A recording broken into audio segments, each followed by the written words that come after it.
Nós estamos, irmãos, falando sobre dons e ministérios.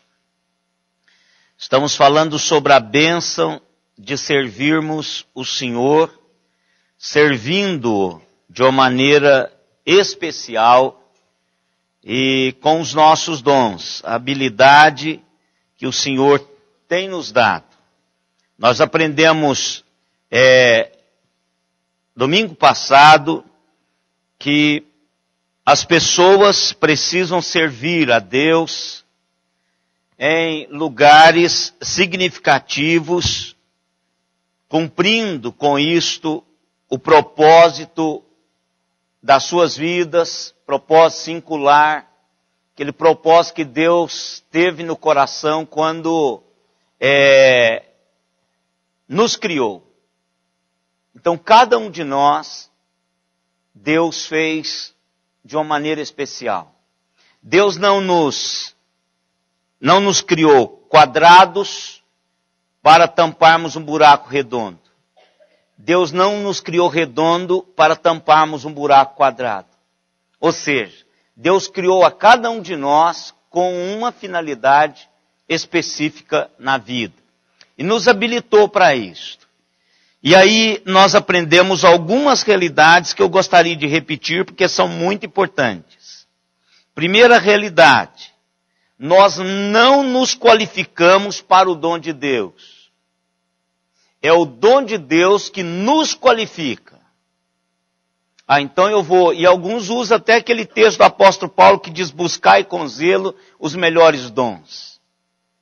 Então ali vamos trabalhar futuramente nesse texto, mas não está falando isso. Eu gostaria de ter esse dom. Não gostaria de ter esse dom. Quando eu tiver esse dom, eu vou ser habilitado para aquilo que o dom me qualifica. Então, primeira coisa é isso que a gente precisa colocar no coração. Aí você fala assim, se eu fosse pastor, eu iria trabalhar para o Senhor. Ou se eu fosse presbítero, eu iria trabalhar para o Senhor. Mas às vezes, e a maioria das vezes, Deus quer nos dar um dom diferente. Não aquele que eu gostaria de ter, mas é aquele que o Senhor me deu e faz isso. E nós vamos trabalhar para o Senhor de uma maneira mais leve. Segunda realidade que nós aprendemos, que os dons do Senhor consistem em expressar a Deus e não para impressionar a Deus. Porque muitas vezes a pessoa tem o dom e quer impressionar a Deus com o dom. Sem mim aqui esse negócio não acontece. Não existe isso. O dom é para que eu possa expressar singularmente, com propósito, o Deus que capacitou-me. Não é para que eu possa me projetar como pessoa.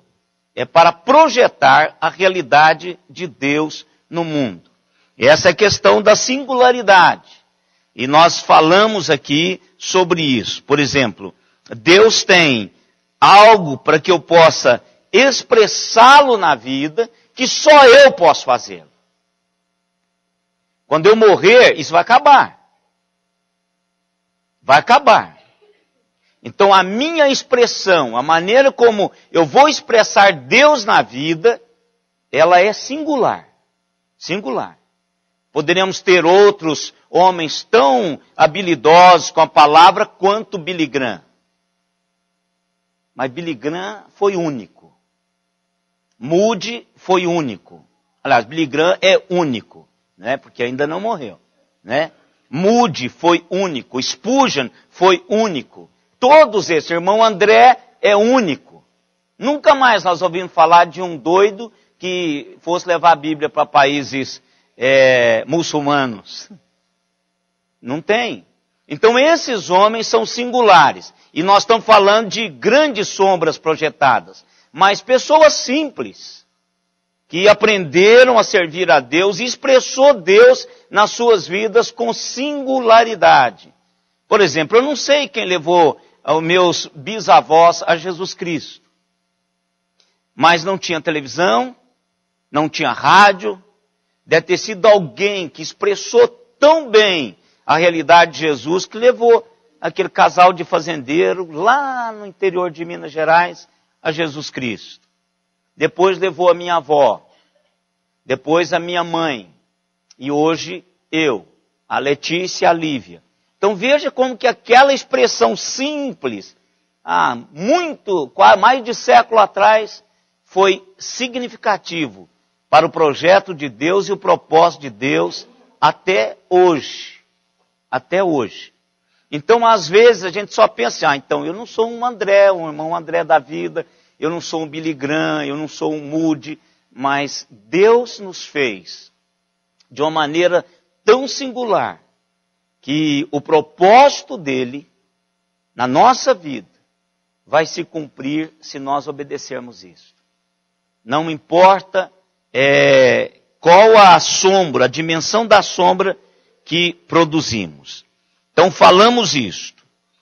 Então o propósito de servir ao Senhor em lugares significativos tem a ver com o dom que Deus nos habilitou para isso. E servirmos com um propósito.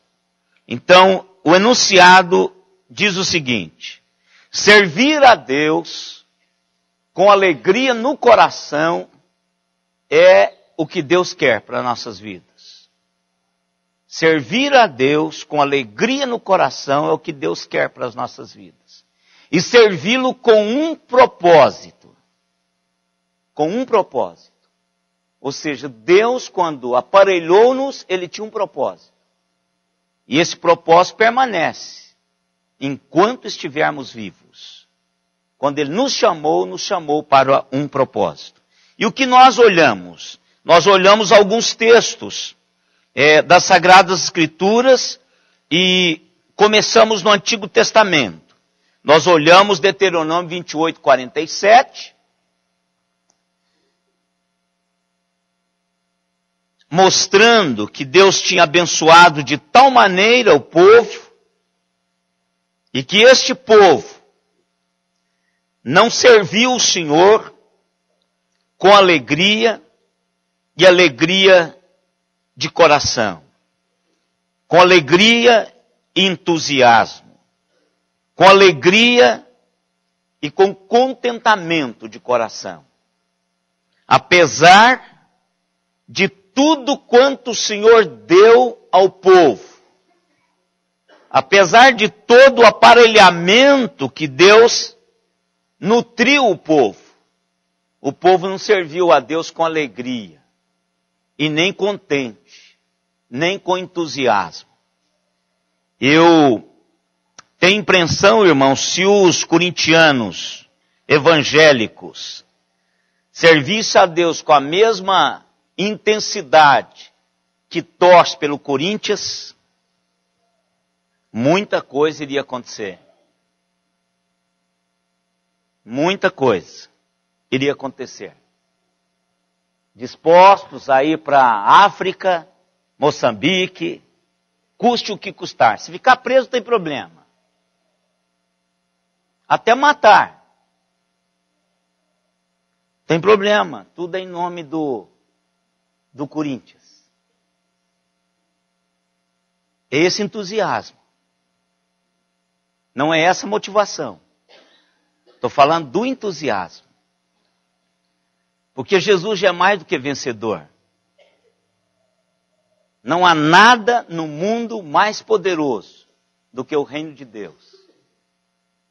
Então nós precisamos de encarar o nosso trabalho cristão com alegria, porque Deus tem nos dado muito, mas muito. E às vezes nós não estamos com esse entusiasmo todo para servir o Senhor. E a reclamação de Deus é essa: porquanto não serviste ao Senhor teu Deus com alegria e entusiasmo, pelos benefícios abundantes que vocês receberam. Ou seja, a reclamação de Deus é essa. Deus deu bênçãos, aparelhou a nação de Israel, e agora está dizendo, você está esse bando de gente triste, como que se de fato não tivesse acontecido nada de espetacular na sua vida, e Deus não está contente com isso. Então está faltando, irmãos, nas nossas vidas, esse entusiasmo espiritual. Às vezes nós estamos mortos mesmo em Cristo, mas não ressuscitados, mortos. E nós não nos alegramos com a vitória de Jesus. Por isso que é gostoso ouvir o pastor Hernandes, principalmente ao vivo, né? Porque ele fica mais solto, entusiasmado. Várias vezes ele repetiu: eu acredito num avivamento de Deus no Brasil. Mas aí quando você ouve a mensagem, você diz assim: está longe. Está longe. Porque nós não produzimos o avivamento. Nós preparamos-nos para o avivamento. Então, às vezes, nós perdemos a vibração, esse entusiasmo por Jesus. Estudamos também, irmãos, o Salmo 100, que começa com aquele brado de um adorador, que era o salmista: celebrai com júbilo ao Senhor todas as terras, servi ao Senhor com alegria, vinde perante Ele com alegres cantos. Ou seja, não é a realidade espiritual. Não é porque a música é dançante, não é porque está fazendo muito barulho. É que uma realidade espiritual interior me move a fazer exatamente isto. É uma alegria e um privilégio servir o Senhor, não uma chatice e nem um fardo. Precisamos vir à igreja sem peso. Precisamos servir o Senhor sem peso. Precisamos falar do Senhor sem peso. Né? Precisamos trabalhar de uma realidade espiritual fantástica que Deus nos dá a bênção disso. Vamos agora para o Novo Testamento. Isso é só uma revisão para que os irmãos possam ter essa perspectiva. Eu disse que eu sempre vou pegar textos do Antigo e do Novo Testamento para mostrar para os irmãos que essa não é uma visão neotestamentária apenas. Porque muitas vezes a gente dicotomizamos a palavra de Deus. Ou seja, o Antigo Testamento não tem nada a ver conosco, tem muito a ver conosco. É lá que estão as raízes de toda a realidade espiritual que aconteceu no Novo Testamento. Não é? E a gente precisa estudar lá para aprendermos a não cometermos os mesmos erros. Paulo diz, tudo que foi escrito para o nosso ensino. E quando Paulo escreveu isso, só estava escrito o Antigo Testamento. Não estava escrevendo o Novo Testamento. O Novo Testamento estava sendo escrito. Então, todas as vezes que nós olharmos para esse texto, a gente tem que pensar no Antigo Testamento. Porque foi lá que Deus colocou realidades para o seu povo. Romanos 12, 8. Mostrando, nós estamos trabalhando a alegria, o entusiasmo de servir o Senhor. Então vamos pegar alguns textos que nos exorta a fazermos isto.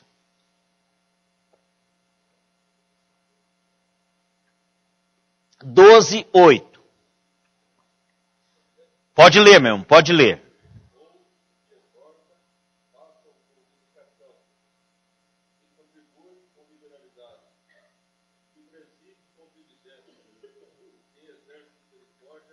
Com alegria. Ele está destilando vários dons, vários exercícios, não dons, exercícios dos dons no corpo, na igreja. Depois, se você quiser ler, você pode ler Romanos 12, que fala exatamente sobre isso. Mas aí no final ele diz assim, olha, aquele que acha, porque misericórdia, irmãos, é um dos dons que às vezes você acha que é pesado. Quantos irmãos têm família doente em casa e está achando pesado? Isso é pesado. Por isso que ele coloca assim, ele vai colocando como que é que você tem que fazer, exercer cada dom. Quando ele fala assim, misericórdia, faça isso com alegria. Porque Deus é misericordioso para conosco e faz isso com alegria. Quando eu vejo um pecador desgraçado, o que tem que dilatar em direção a ele é a misericórdia. Por isso que ele diz que quando eu exerço isso, eu tenho que exercer com alegria. Não é fácil. Não é fácil. Não é fácil exercer misericórdia com alegria. Às vezes você dilata o seu coração para abençoar uma pessoa e ela lhe decepciona. Aí você não quer fazer de novo. Mas a Bíblia diz que misericórdia, ela é um exercício da igreja e temos que fazer isso com alegria e entusiasmo. Ah, que privilégio estar aqui, né? Às vezes, né? Não tem jeito. Mas a palavra de Deus diz que esse exercício da misericórdia tem que ser com alegria. Verso Hebreus 13, 17.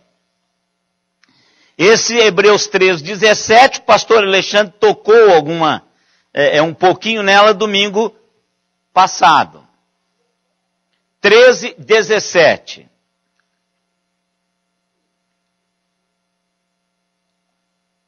Isso é o exercício pastoral, é o exercício da liderança, não é?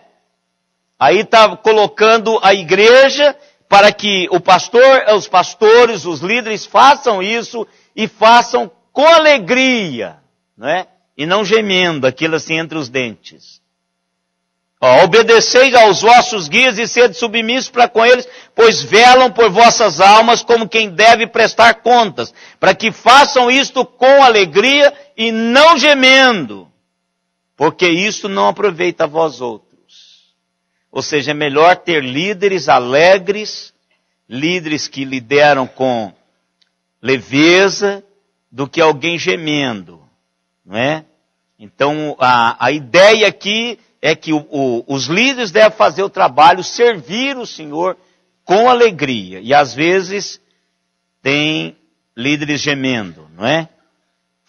Mas não é por causa do líder, é por causa dos liderados. Às vezes a igreja faz com que os liderados fazem com que o líder gema.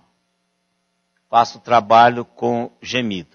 E uma coisa interessante, irmãos, que pessoalmente, quando o líder faz o trabalho com leveza e com alegria, todas as coisas fluem.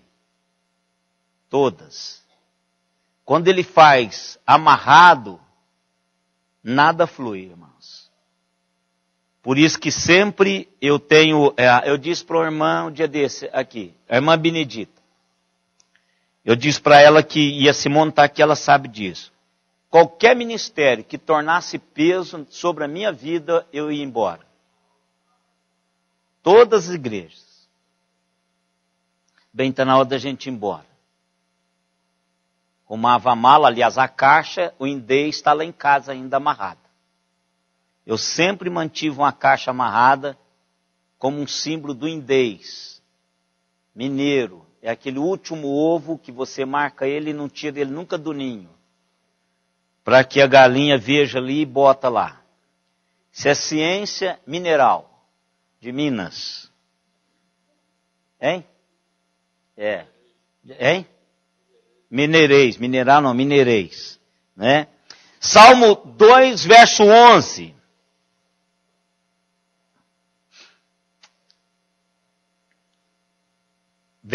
Salmo 2, verso 11. Esse tinha que estar lá atrás, né? Não era para estar aqui, né? Esse é o Antigo Testamento. Servi ao Senhor com temor e alegrai-vos nele com tremor. Aqui tem um princípio fantástico, irmãos. E que às vezes, quando os liderados, foi por isso que eu coloquei aqui.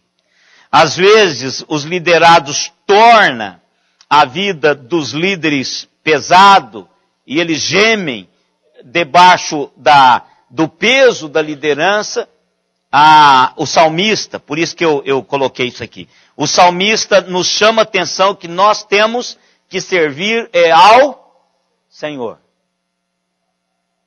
Ao Senhor. Porque às vezes acontece isso. Então eu preciso me alegrar no Senhor, mesmo que seja difícil as coisas. Então você se alegra, diz, olha irmãos, fica aí, eu vou alegrar-me no Senhor, no outro lugar vocês não querem. Jesus diz assim, bata até as sandálias. Não leva nem poeira no sapato. Nem poeira, não é? Então, olha, deixa, se receber. Se não receber, cai fora. Não é? Deixa Deus trabalhar o coração deles como Ele quer. Mas não esqueça de se alegrar com temor no Senhor. Com tremor no Senhor. Agora, irmãos, vamos partir para propósito. Então, preciso servir o Senhor com alegria e com propósito. O que segura a vida da gente no ministério, no serviço ao Senhor, é propósito. Às vezes você, enquanto semeia, chora. Mas continua semeando. Porque há um propósito para que você esteja semeando. Às vezes você está chorando. Às vezes a alegria vem depois. Mas o propósito lhe mantém firme. Às vezes é isso que acontece. E eu peguei um texto, irmãos, de Números 16:9, que traz exatamente esta visão.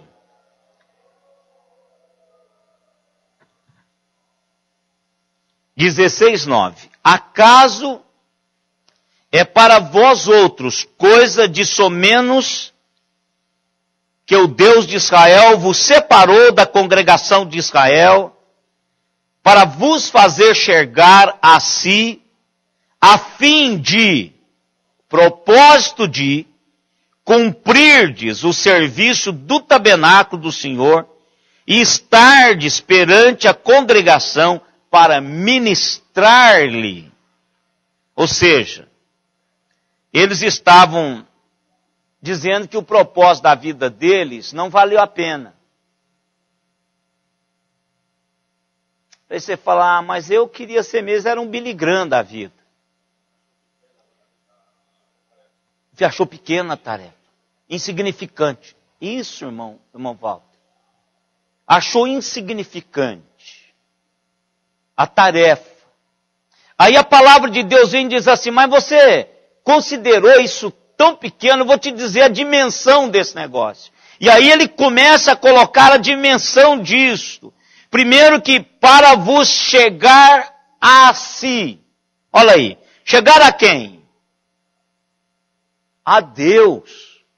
Foi Deus que fez isso para que eles pudessem chegar a Deus, para que eles pudessem cumprir o serviço, a fim de cumprir o serviço do tabernáculo, ou seja, representar Deus perante aquela congregação e ministrar-lhes em nome do Senhor. Claro que ele está falando aqui de alguém que foi chamado para o serviço do templo. Mas eu e vocês hoje somos sacerdotes. Falando de uma perspectiva neotestamentária, todos nós fomos chamados com esse propósito, de nos aproximarmos de Deus e ministrarmos as boas novas de salvação aos outros. Claro que eu sou extremamente privilegiado, porque eu falo a vocês que isso é um privilégio. É um privilégio. Agora, todos nós somos chamados para falarmos aos outros. Irmãos, e essa não é uma tarefa insignificante. Não é, irmãos.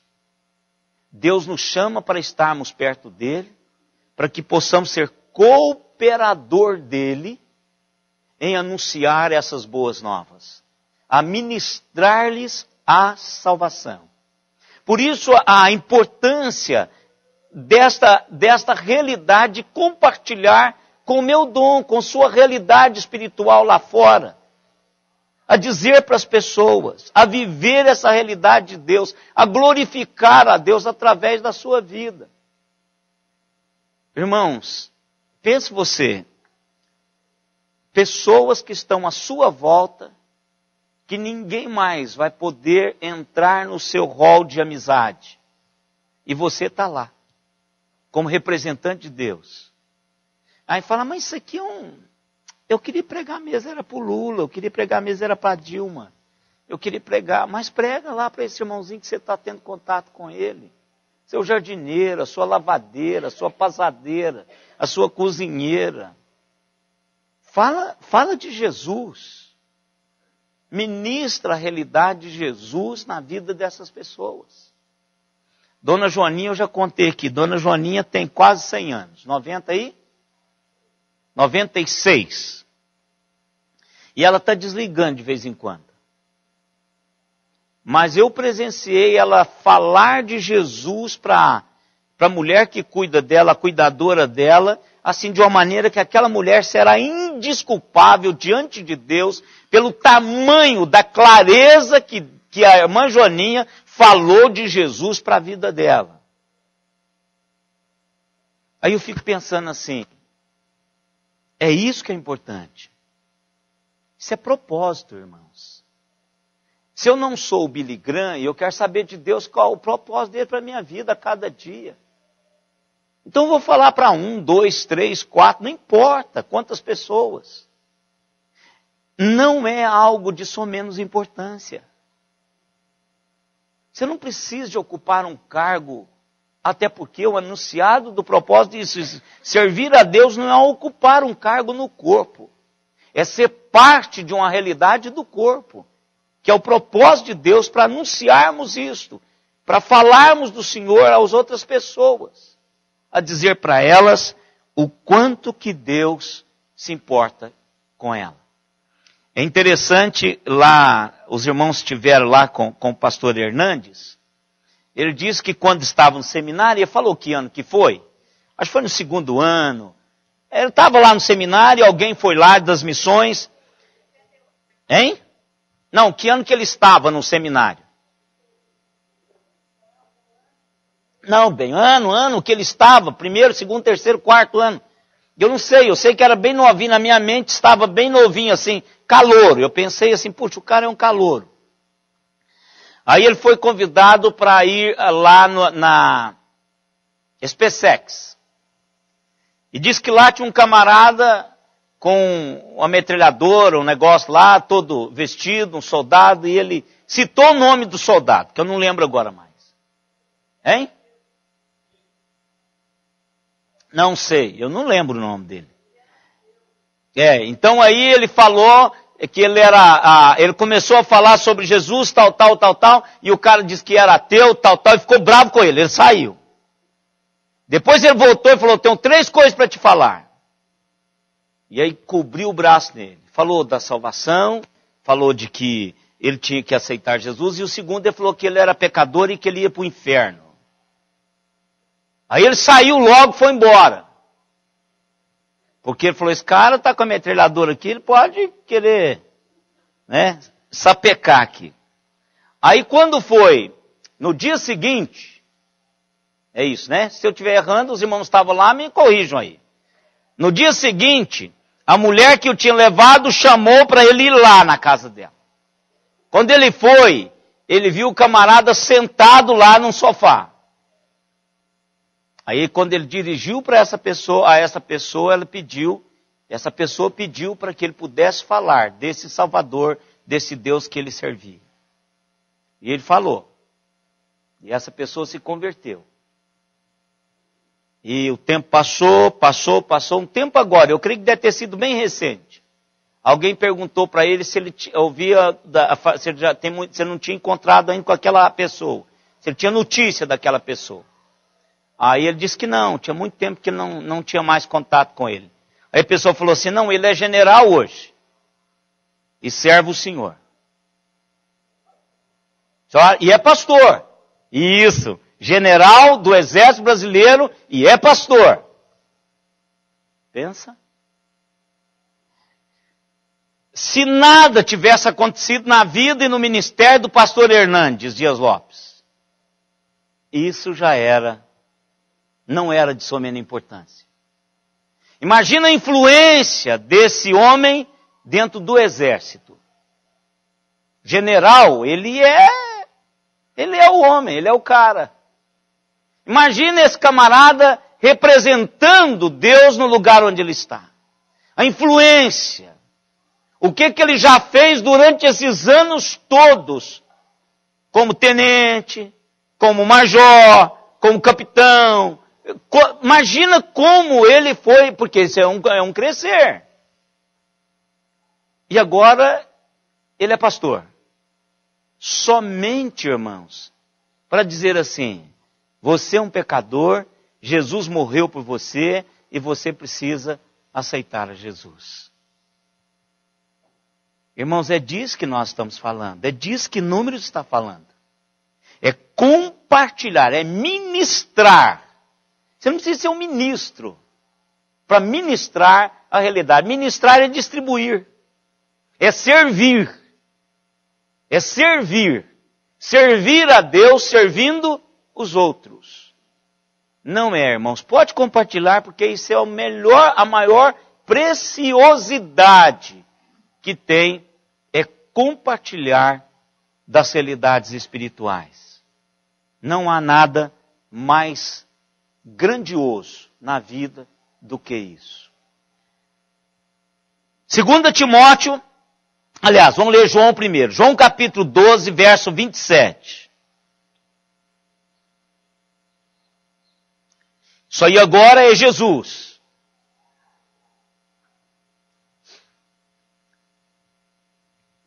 O senso de propósito que Jesus tinha na vida. Estava doendo? Estava. É aquilo que eu falei para vocês. Às vezes, a alegria está no propósito e não no que se está fazendo. Às vezes seu coração se alegra dizendo assim, olha, está duro o negócio, mas tem uma eternidade em jogo. Às vezes, essa é a leitura que eu faço muitas vezes. Você, está difícil, agora tem uma eternidade em jogo. Tem uma eternidade em jogo. A Simone sempre tem assim, ela é meu para-raio, né? E nem tudo ela é o para-raio, porque eu nem conto para ela. Mas, quando eu expresso alguma coisa, ela diz, bem, não é para todos esse negócio. Se você quiser começar a olhar pessoas específicas que Deus abençoou, que Deus trabalhou, e isso ela vem falando desde quando nós nos casamos. Então, a dor, mas há um propósito eterno. E que às vezes leva tempo para essa realidade acontecer. Mas o que segura é o propósito. Olha aí o que Jesus está falando. Agora está, alegra a minha alma. Não, angustiado. E o que eu direi? Pai, salva-me desta hora. Mas precisamente, com este propósito, vim para esta hora. Isso aí, irmãos, carrega de propósito. Ou seja, no fundo, se fosse eu faço, estou com vontade de correr desse negócio. E ele ora. No Getsemane ele pede um substituto. No Getsemane ele diz, Senhor, passa de mim esse caso, ou seja, arruma outro. Ele ora. No entanto, contudo, faça a tua vontade. Faça o que nós combinamos. Porque eu vim para isso. Propósito. E aquela pergunta, você está fazendo o que nesse mundo, irmãos? Essa é uma pergunta que a gente tem que fazer. Se nós ganharmos dinheiro, vai ficar aqui. Vai ficar aqui. Se nós construirmos, vai ficar aqui. Se nós formos pós-doc, doc não sei o quê, vai ficar aqui. Qual o propósito real que Deus teve ao deixar você aqui esse tempo todo? Para que você pudesse representá-lo na vida. Esse é o propósito. Jesus disse o seguinte: eu vim para salvar a humanidade. E chegou o momento. Está pesado o coração? Está pesado o coração. Mas há um propósito eterno, irmãos. E Jesus não fugiu a esse propósito. Por isso que lá no Antigo Testamento diz assim: vocês acham que isto é de somenos importância? Vocês acham que isso é pequeno ser um representante de Deus no mundo? Não é, irmãos. Não é. É a maior bênção podermos falar de Jesus para as pessoas. E aí, irmãos, o que fazemos enquanto corremos atrás do sustento, enquanto corremos atrás para melhorar o nosso carro, melhorar a nossa casa, melhorar a nossa televisão, melhorar a nossa condição de vida, o propósito principal é falar de Jesus. Eu já disse aqui para os irmãos, na minha própria vida é assim. Senhor, o que o Senhor vai fazer com isso? Porque eu sei que esse negócio aqui é só pretexto. Eu preciso descobrir o que o Senhor vai fazer com isto. Porque é pretexto. Eu já disse isso aqui. E repeti isso para Simone essa semana. Quando o irmão Júlio mudou, sendo meu vizinho do Bet Shalom, o Bet Shalom mineiro perdeu a graça. Eu não tinha mais prazer no Bet Shalom mineiro. Mas eu tinha sonhos grandes para aquele lugar. Mas enquanto eu corria atrás dos meus sonhos, Deus salvou o irmão Júlio, a esposa, os filhos e parte da sua família. Quando ele muda de perto de mim, acabou o propósito. Eu dei o Bet Shalom. Vendi pelo preço que quiseram dar. Agora, por que o senhor não vendeu mais caro? Porque eu não achei. Mas o que eu achei, eu vendi. E falo para Simone, acabou, não tem peso. O pessoal fala, não, mas será que ele não vai sofrer um piripapo a hora que sair de lá? Porque sonhou, plantou mais de 1000 árvores. Tem árvore de tudo quanto é lugar do país. Tem árvore, todo mundo deu. Os que eu pude arrancar, eu trouxe. Mas os que eu não pude arrancar mais, eu não trouxe. Mas qual é a realidade? Irmão Júlio serve ao Senhor, servindo a igreja, a Assembleia de Deus, porque era a que tinha para onde foi. A esposa dele é uma evangelista nata. Irmãos, que eu pudesse dar o Bet Shalom. Mas foi cumprido o propósito de eu estar lá, do meu pai estar lá. De ter essa empatia entre eu e a família do irmão Júlio. Contar para ele sobre a salvação. Hoje ele me ouve.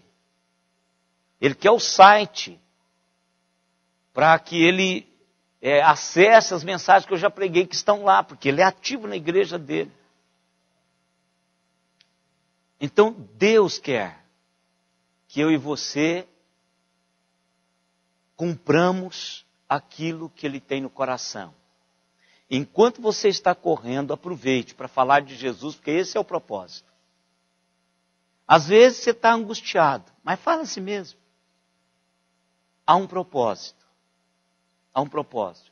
Porque quando você voltar, aí você vai voltar com júbilo, trazendo os feixes. E às vezes você nem vai saber. Nem vai saber, só conta. Fale sobre Jesus. Diga o que ele fez por você. Diga, dê uma caminhada comigo, ande comigo para você ver o que Jesus fez comigo. Aí, se você não tem certeza da conversão, não faça isso. Porque aí você não vai representar de fato Jesus. Mas Deus chamou a mim e a você para fazer isso. 2 Timóteo, capítulo 3, verso 10.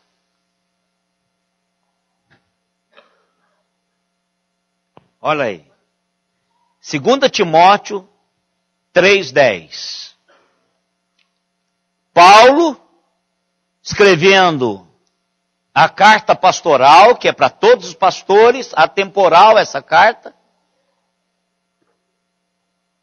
Diz para Timóteo o que, irmãos? Timóteo, tu, porém, tens seguido de perto o meu ensino, procedimento e o quê? Propósito, fé, olha que coisa, longanimidade. Isso é atributos de Deus. Amor, perseverança. Aí você pode continuar lendo. Mas, ou seja, o que Timóteo aprendeu com Paulo é que Paulo tinha um propósito. Que ele vivia sobre esse propósito. Ele trabalhava a vida toda ministrando essa realidade. Ele pensava, ele executava o seu trabalho com esse propósito do coração. Irmão, sem propósito, a vida não tem graça. Não tem graça. O propósito é que move a nossa vida. E quando você tem um propósito eterno, aí sim, aí que você vai ser movido. Não podemos perder o propósito eterno. Propósito terreno, irmãos, esse pode decepcionar-nos. Pode decepcionar-nos. Eu falei para vocês das galinhas que eu comprei, não, falei para algumas pessoas. 23 galinhas, lindas, 7 galos. Quem foi lá viu, não sei quem dos irmãos. Eu levei alguns irmãos que eles viram lá. Lindo. Simão falou, preciso trazer um galo para a gente comer, um frango desse e tal. Eu falei, bem, agora eu estou com dó, porque eu chego lá, eles vêm todos por carro, eu pego a lata, eu usei aquele do Pavlov lá, reflexo condicionado, né? Então, o Pavlov é da psicologia, né? Ele dava comida para o cachorro, batia na lata, e aí, depois ele só trazia a lata e batia na lata, não punha comida, os cachorros salivavam, né? Então eu fiz com as galinhas o mesmo princípio do Pavlov. Eu batia na lata. Aí vinha aquele mundo de galinha, 23 galinhas, tal, jogava comida, tal, embora. Um mês só, deve ter só 15. Eu nem sei quantos tem hoje. Ontem o outro matou, porque eu não fui lá ontem, não sei. Galinhas bonitas, uns frangos bonitos, pobre da Simone. Se eu brincar, ela não come uma. Porque lá tem um bicho que está comendo elas.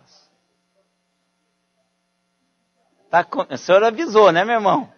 Eu não quis dar ouvido para o senhor. Eu achei que era bicho homem, mas não é não, é bicho mesmo do mato. Então veja, se você tem propósito aqui, só aqui, aí você não vai dormir. Tem cara que não dorme quando perde uma galinha. Mas se eu chegar lá hoje, tiver tudo morta, para mim é a mesma coisa. Eu só perdi dinheiro na compra, mas dinheiro você ganha de novo. Por quê? Porque tem um princípio, tem um propósito eterno. Eu posso perder qualquer coisa, irmãos. Eu posso até sentir a perda, mas não vai me fazer parar. Então, Deus, quando nos chamou para um propósito eterno. Tem uma casa bonita, isso é legítimo, irmãos. Se você tem condições, se você se formou, se preparou para ter o que você tem hoje, não tem nenhum problema, isso é legítimo. Agora, isso não pode ser o seu propósito primeiro. Porque o dia que você perder isso, aí vai cair, arrebentar o seu chão. Você já teve um filho ou uma filha que quando termina o namoro, fala que não quer namorar ninguém mais na vida? Por quê? Porque ela depositou tudo em cima desse cara. Ou o cara depositou tudo em cima dela. Quando termina, acabou o chão. Não pode ser assim. Nosso propósito vai muito além disso. Deus nos chamou para um propósito muito maior. O apóstolo Paulo ficou cego. O apóstolo Paulo apanhou. O apóstolo Paulo foi preso. O apóstolo Paulo foi injuriado. A igreja não entendeu o apóstolo Paulo muitas vezes, mas ele diz assim: Timóteo, você tem me acompanhado de perto.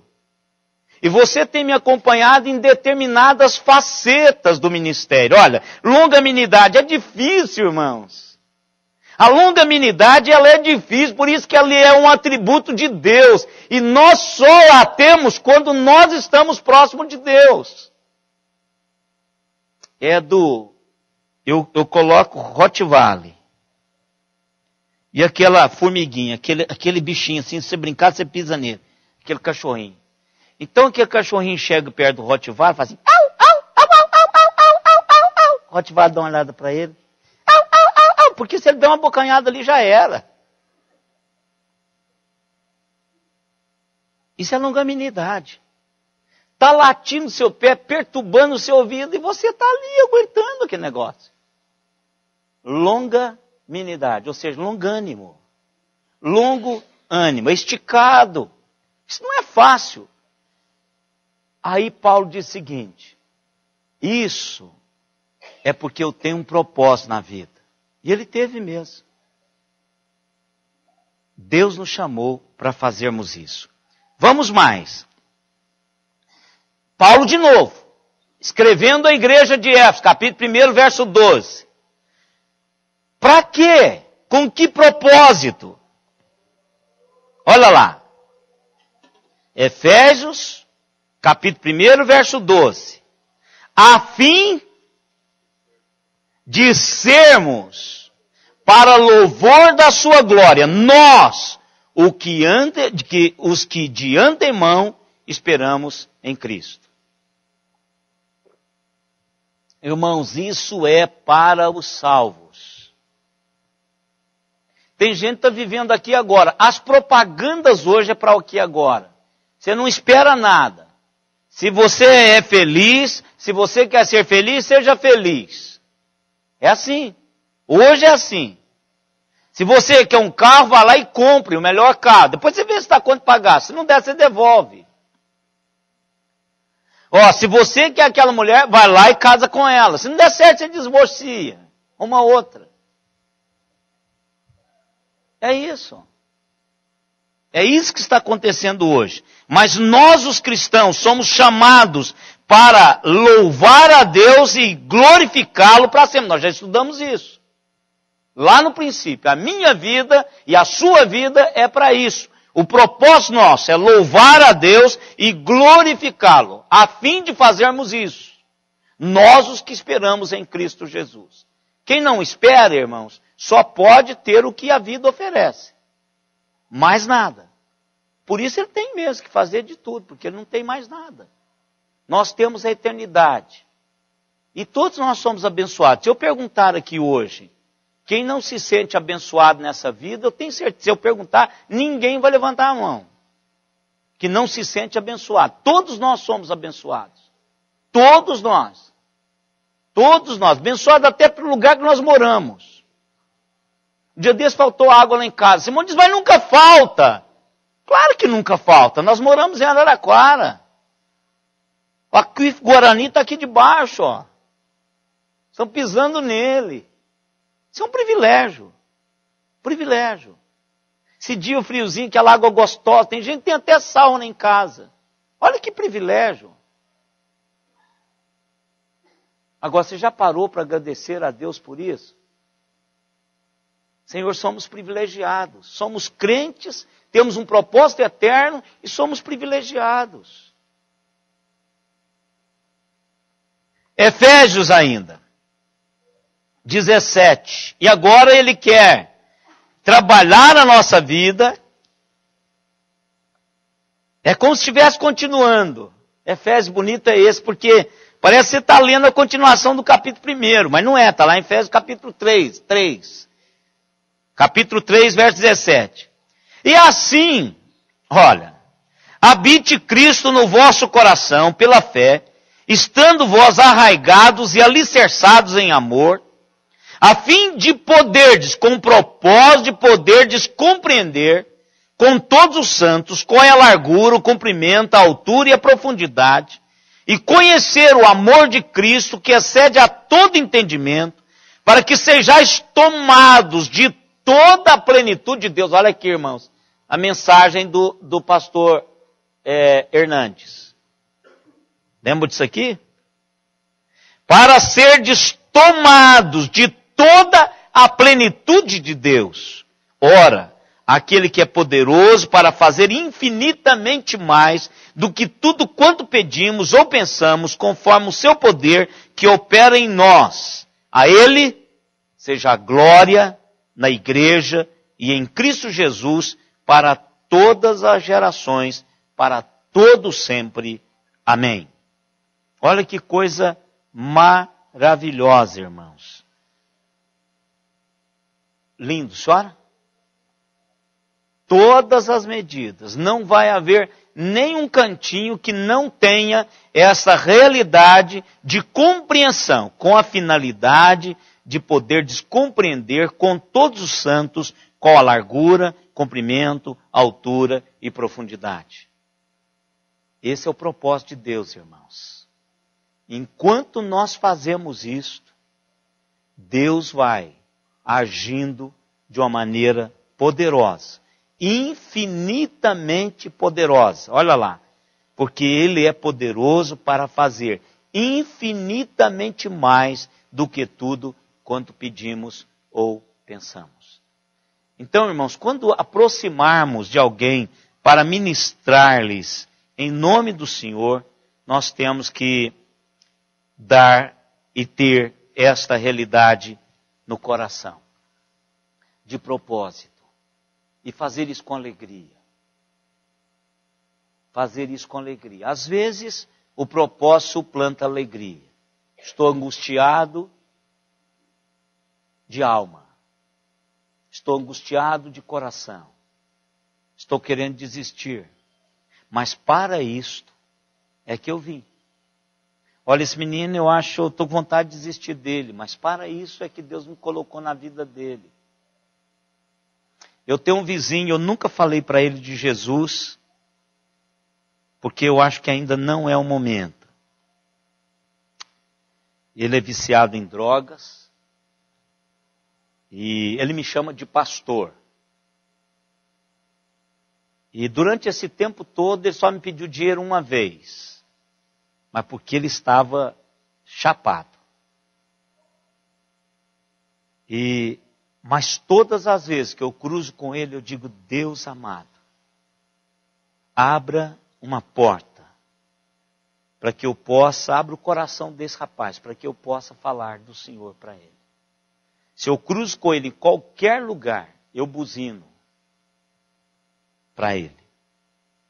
Se eu cruzo com ele a pé, eu pego na mão dele. Porque nós somos agentes transformadores de Deus na vida dessas pessoas. E Deus me colocou ali, irmãos, e o colocou lá para alguma coisa.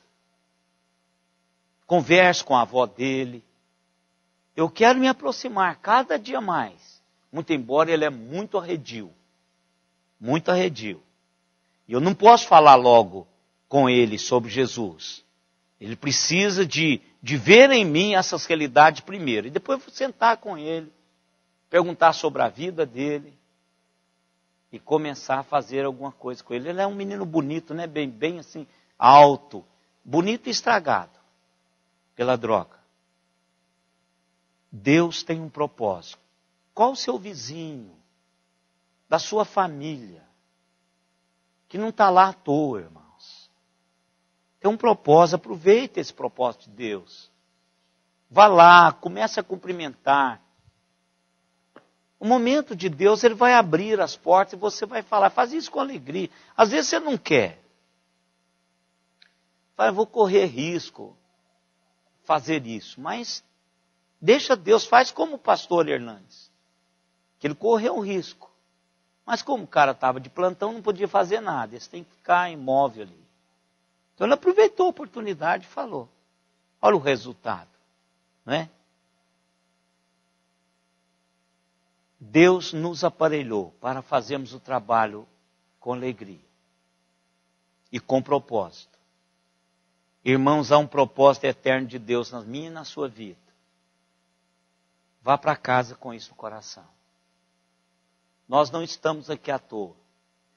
Eu tinha um amigo que falava assim, olha, Ezequiel, eu fico demorando fazer as coisas que Deus me manda, porque se eu terminar, quem sabe esse seja o último propósito dele.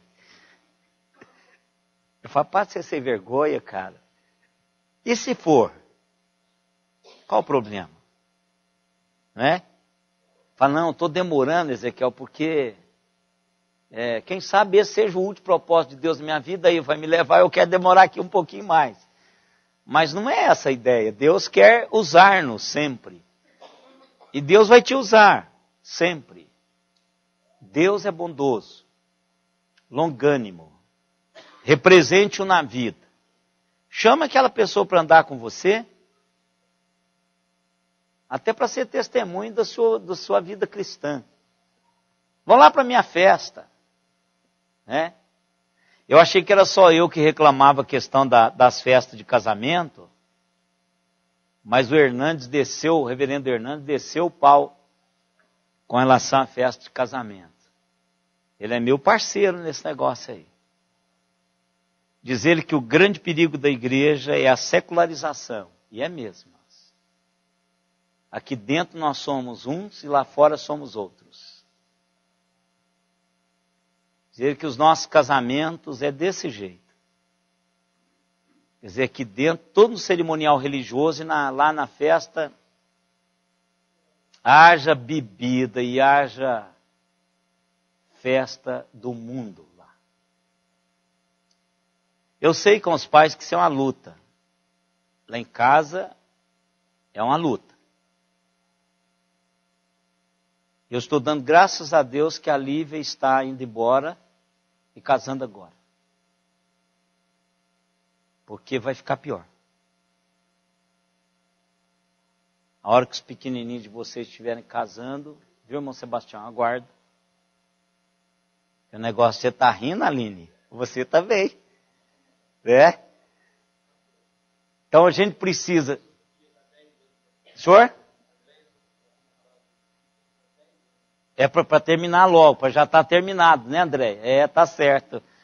Se isso fosse mágico assim, porque a coisa está pegando, irmãos. Nós estamos secularizando a igreja.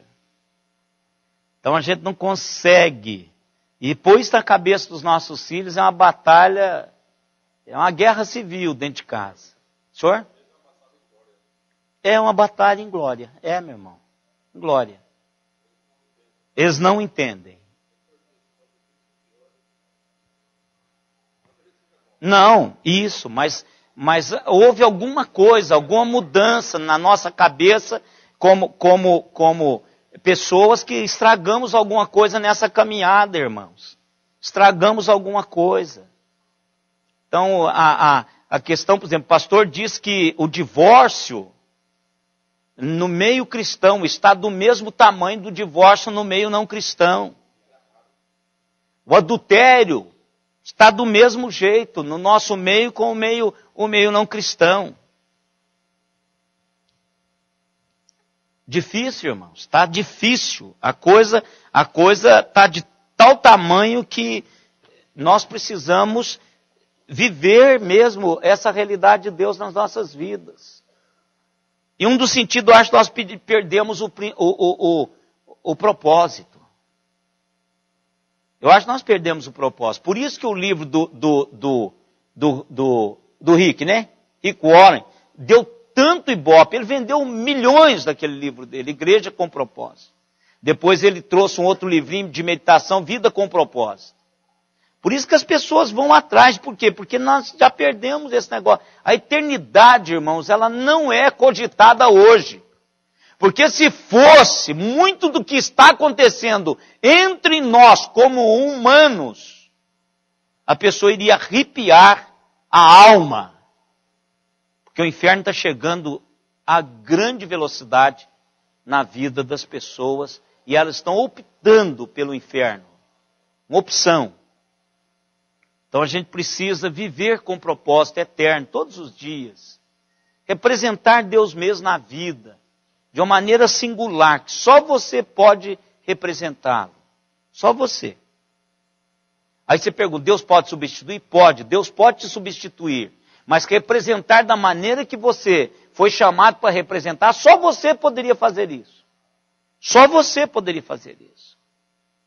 Porque nós estamos no nosso jeitão, irmãos. Nossa maneira de falar. E às vezes é isso que cativa a outra pessoa.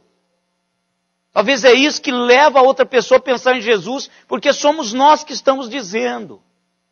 Outro chega e diz, não é a mesma coisa.